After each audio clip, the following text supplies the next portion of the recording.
Ang Dios igsuon mao lang gayud ang tinubdan sa tanang kalipay ug sa tanang paglaom ug sa pakigdait. Pinaagi na igsuon sa imong pagtuo o pagdawat ni Kristo diha sa imong kinabuhi. Busa igsuon patubua ang imong pagtuo ngadto sa Ginoo ug papuy-a ang Espiritu sa Dios diha sa imong kinabuhi aron imong maangkon kanang tanan. Romans 15 verse 13.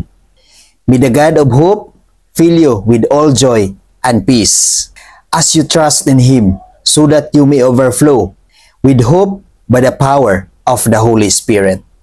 Igsoon, gusto ka mga makaangkon sa tinuod nga kalipay, diha lang na sa Ginoo nimo makaplagan igsoon. Ang Dios ang tinubdan sa tanang kalipay, ang Dios ang tinubdan sa paglaom.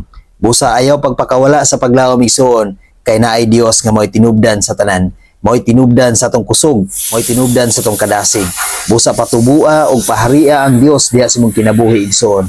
Papuya ang Espiritu sa Dios diha sa imong kinabuhi. Aron ang tinuod nga kalipay imo gayon nga maangkon.